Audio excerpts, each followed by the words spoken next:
তো এই দেখো সকালবেলায় উঠে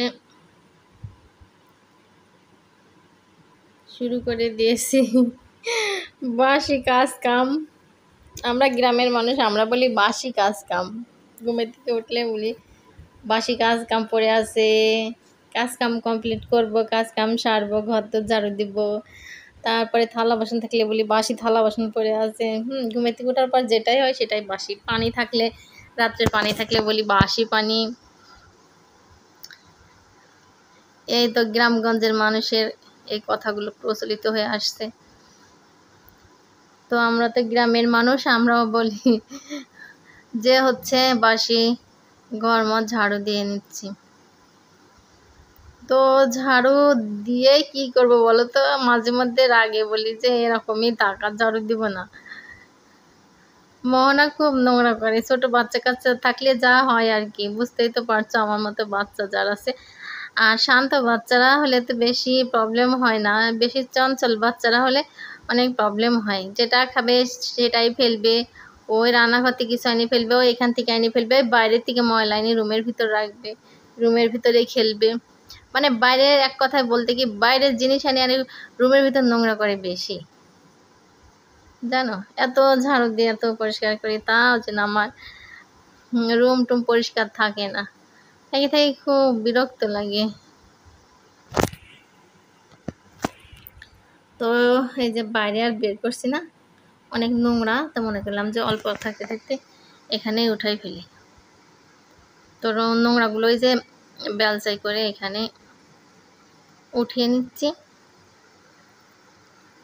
অনেক সময় ঝাড়ু দিয়ে যে বাইরে বের করে দিই। আসসালামু আলাইকুম, আশা করি তোমরা যে যেখানে আছো মহান আল্লাহ তাআলার অশেষ রহমতে সবাই ভালো আছে এবং সুস্থ আছে। আলহামদুলিল্লাহ, তোমাদের দোয়া এবং রব্বুল আলামিনের অশেষ রহমতে আমরা সবাই ভালো আছি এবং সুস্থ আছি আল্লাহর রহমতে। আর দেশ এবং দেশের বাইরে যে যেখানে আছো, আমাদের আত্মীয় হয়ে, আমাদের ফ্যামিলির সদস্য হয়ে, তো তোমাদের জন্য প্রথমেই ভালোবাসা এবং শুভকামনা এবং সুস্বাস্থ্য কামনা করছি। আর তোমাদের কাছে বেশি বেশি করে রিকোয়েস্ট করলাম, প্লিজ চ্যানেলটি সাবস্ক্রাইব করে, লাইক করো, কমেন্ট করো, শেয়ার করো, একটা করে লাইক করো, একটা করে অন্তত শেয়ার করো, সবাইকে দেখার সুযোগ করে দিও। সবাই পাশে থেকো, সাপোর্ট করো, ভিডিওগুলো বেশি বেশি দেখো, ভিডিওগুলো ভাইরাল করে দিও গো। তো এখন বাজে হচ্ছে সকাল 8:30, 8:30টার সময় থেকে ব্লগ স্টার্ট করলাম। সঙ্গেই থাকো, দেখতে থাকো, আশা করি অনেক বেশি ভালো লাগবে। মামুনি কি খাচ্ছ? গরম গরম ভাত আর গরম গরম ডাউল। এদিকে তাকাই। আজকে রান্না বান্না আমাদের তালে না রে গো, আজকে রান্না বান্না হয়েছে তালে না রে। কি রান্না করেছি তোমাদের সঙ্গে শেয়ার করি। হ্যাঁ, খাবো এখন। দুপুরবেলায় সকালবেলায় মোহনা প্লেটের ভাত খেয়েছিলাম, তো এই জন্য খাবারটা বেশি শেয়ার করিনি। এখন দুপুরবেলায় যখন নামাজ আদায় করেছিলাম, আমি খাবারটা শেয়ার করি, এর ভিতরে ভিডিও শুট করিনি ভালো লাগছিল না। এই দেখো ভাত, এই দেখো সে নিহারি রান্না করছিলাম, সে নিহারির কড়াইয়ের ভিতরে এখন গড়মড় করে মাখিয়ে নেব। আর কি একটা আছে, আর আছে এই যে কালা ডাউলের ঝোল পরে। আর কি একটা আছে, ও আর আছে এই যে ট্যাকের ভিতর এই যে মুরগির গোশ রান্না করছিলাম সেদিন, ঝোল কতখানি দেখেছো। আমি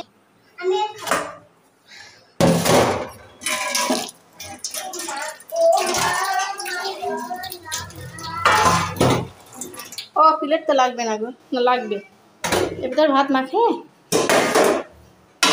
উঠাই নেব। দাঁড়াও, কিভাবে ভাত মাখায় আজকে শেয়ার করবো তোমাদের সঙ্গে। এইভাবে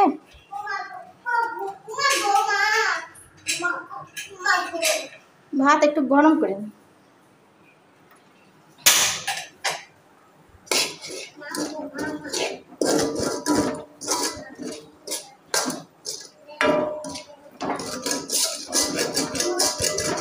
এভাবে গরম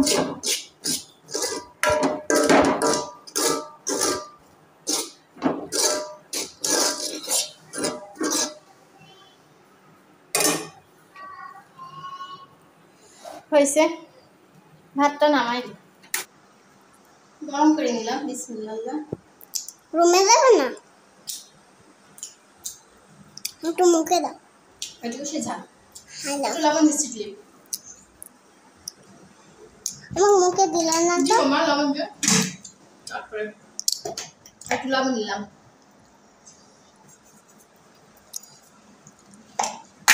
আরে কেন তোরা পড়িস রে? ওরে বুদ্ধি নাই। বুদ্ধি নাই?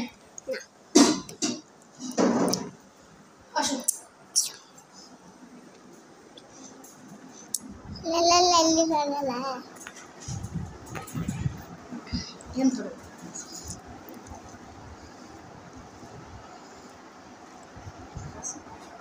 সকালবেলায় নিহারি ঝোল দিয়ে খাইছিলাম।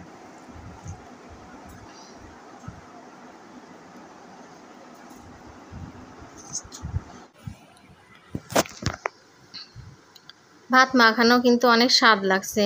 নিহারিতে একটু ঝাল ঝাল হয়েছিল, তো ঝাল চড়া হয়েছিল, তো লবণ ঝাল একদম চড়া হয়েছিল। ভাত মাখিয়ে নিয়েছি, ঝোল দিয়ে একটু লবণ ছিটিয়ে নিয়েছি।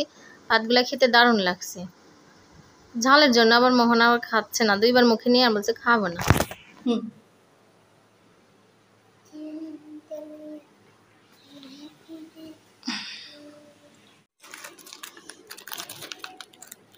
এখন বিকেলবেলায় না মোহনা একটু বিস্কিট টিস্কিট খাই, নাস্তা করে। আমার অভ্যাস হয়ে গেছে বিকেলবেলা কিছু না খেলে ভালো লাগে না। তো একটু বাইরে বের হবো, তার আগে একটু নাস্তা করে বের হই। বাইরে কেন বের হবো, কোথায় যাব, কি করব, সবকিছু তোমাদের সঙ্গে অবশ্যই শেয়ার করবো ডিটেলসে। তো সঙ্গে থাকবা।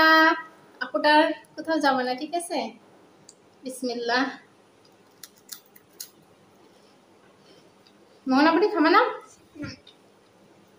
তুমি দেখাও। আমার তো ড্রেস পরাই আছে, খালি গায়ে না। আসসালামু আলাইকুম, আমি মোহনা।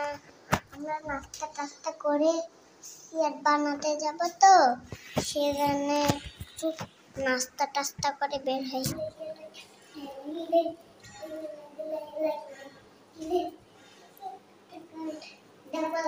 অনেকদিন পরে সাগর কলা খাচ্ছি। এই যে বড় বড় যে কলাগুলা হয় শীতের সময় বেশি হয়, এখন এই যে গরম থাকতে উঠেছে।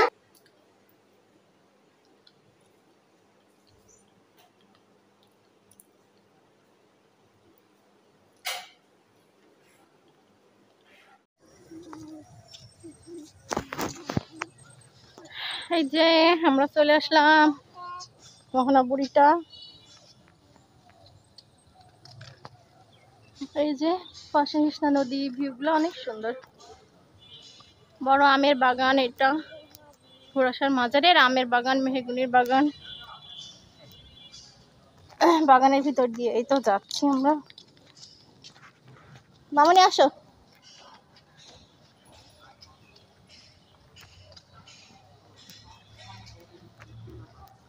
আমরা ছোটবেলায় বাগানে কত খেলা করছি, আম কুড়াইছি, আম পাড়ছি, শাক দিয়ে নদীর ওই ধার দিয়ে অনেক সুন্দর কলমি শাক, শান্তি শাক হইতো। আমরা টুকা নিয়ে আসে উঠাইতাম কত। এই নদীতে গোসল করছি, কত স্মৃতি ছোটবেলার। ছোটবেলায় এই পানিতে আম কুড়াইতে। এই যে ঘোড়াশার মাজারের এরিয়া, মাজার এটা মেন মাজার, ওইটা মসজিদ। তো আসলে আজান হয়ে গেছে, বুঝছো? আজানের পরে বাসার থেকে বের হয়েছি।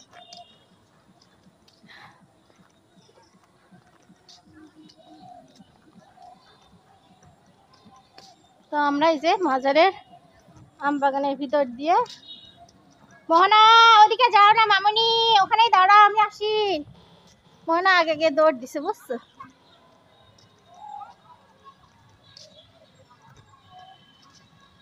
তো আম বাগানের ভিতর দিয়ে যে রাস্তা আছে, যাচ্ছি। এই যে রাস্তার পাশে ফার্নিচারের দোকানে আসলাম আমাদের বাড়ির পাশে। এই যে মারে বাড়ির ভিতরে আজকে যাবো না, ওই ফার্নিচারের দোকানে একটু কাজ আছে, একটা জিনিস বানাতে আসলাম, তোমাদের সঙ্গে শেয়ার করব কি জিনিস, দিয়ে তারপর আমরা চলে যাবো বাসায়।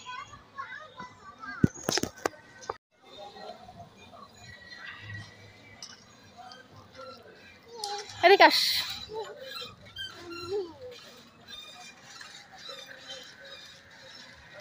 চলো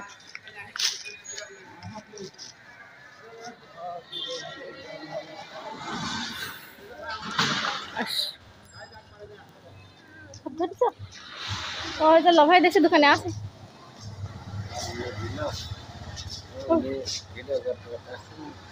হ্যাঁ ওই যে আমার নিবের আসছে আর বলছে আমও ভিডিও করো তো, ছবি তুলো তো, এখন মাজারের ভিতরে যাবে। আমি বললাম যে একটু পরে দাঁড়াও।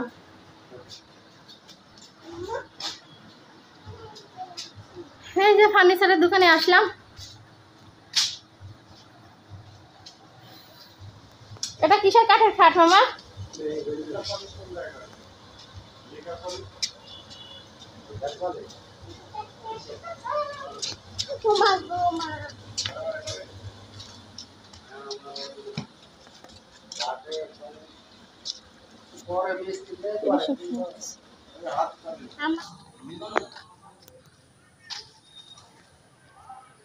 আশা মোহনা, এই যে আমরা মাজারের ভিতরে ঘোরাসায়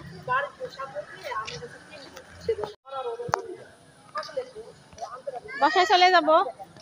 তো আমরা আসছিলাম এই যে ফার্নিচারের দোকানে চেয়ার বানানোর জন্য, ডাইনিং টেবিলের চেয়ার, ডাইনিংয়ের চেয়ার বানাতে দিলাম অর্ডার দিয়ে গেলাম। তো মোহনা এখন মাজারের ভিতরে আসার জন্য লাভ করছে।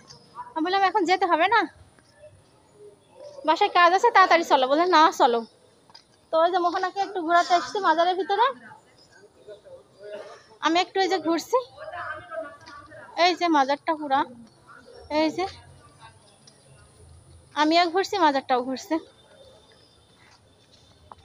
অনেক সুন্দর মাজার, আমাদের বাড়ির একদম পাশের সঙ্গে।